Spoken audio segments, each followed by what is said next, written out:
Morning, Harry. Any thoughts on Gareth Simons and vitamin A toxicity? Here's a crackpot, basically, carotene, etc. He worried me. You shouldn't be worried at all, mate. I had Accutane treatment years ago, and probably not the best thing. That sort of stuff is not the same as the stuff we get naturally from. They say that it's similar. It's not. So that can be a problem. He said the liver can take 10 years to get stored levels down. That's bullshit as well. Look, when your liver's working properly and your gallbladder is working properly, and this is an important thing, if you've got a healthy liver, no fibrosis in the liver, you can store shitloads of glucose and shitloads of retinol. Simply put. Okay, there are many populations that have consumed very high levels of retinol. The Irish with cod liver oil, the Greeks in the West Coast that consumed massive amounts of retinol and liver and problem stuff like that. So there are plenty of populations. They've got adaptations as well. That's true.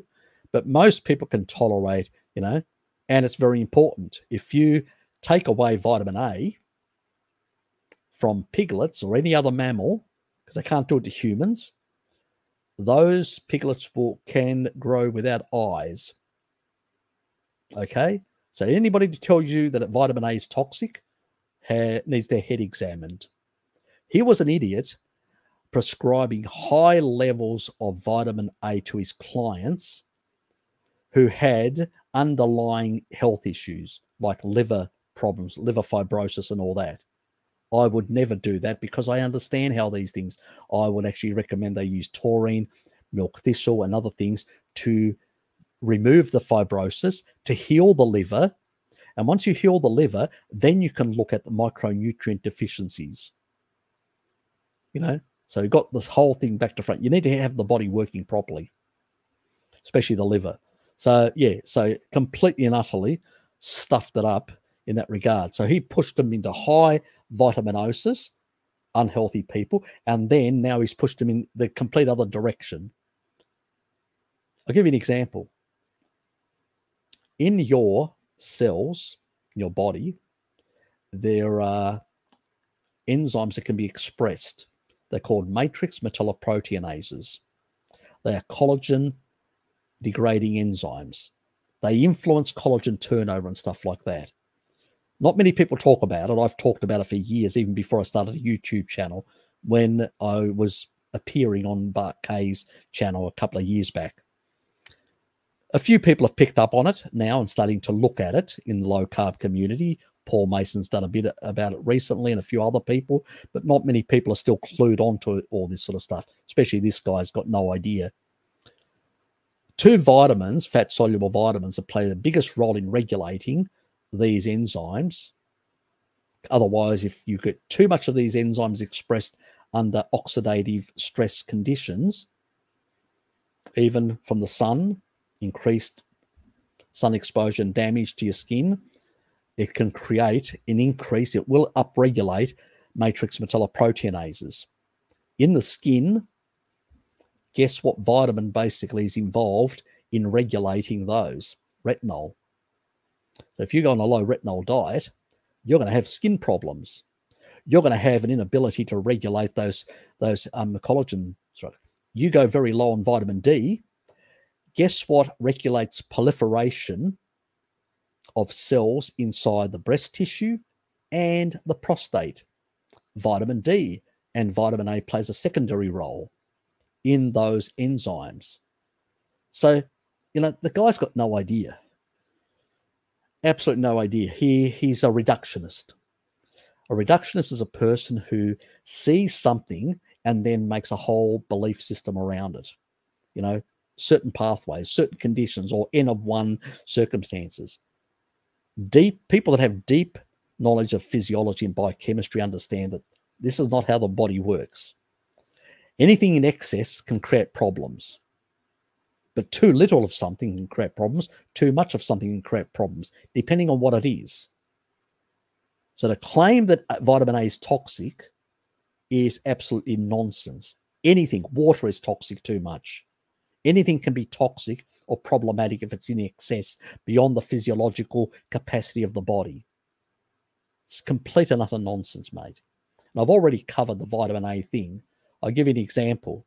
This guy who did 25 eggs a day. I've done a video covering vitamin A recently. 25 eggs a day. I've talked about him on many of my videos, but haven't covered this point. He was doing about 7,000 IUs of retinol per day for decades. He was 88, outlived his parents, had no health problems that were noticeable. Just had an egg addiction for many years, was lonely because his partner died away and he was in a nursing home. But otherwise, they did a case study back in 91. So this was years ago. He's probably dead now. So, and this was on the cholesterol side of things I was looking at the time. But the guy had no inflammatory biomarkers when they checked all this sort of stuff. Everything looked good. Outlived his parents. His father died at 44. His mother died at 76. He was still alive at 88 and guzzling down 7,000 IUs of retinol a day, sometimes even more. That was 25 eggs on average a day, or 24 eggs, nearly 7,000 IUs.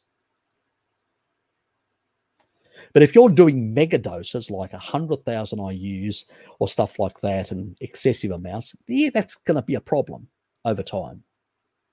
You know, that's what do I say to people? I say vitamin D, retinol, stick to below 10,000 IUs, and the sort of the top that or try and stay around 5,000 IUs. A bit above, a bit below, you're going to be fine.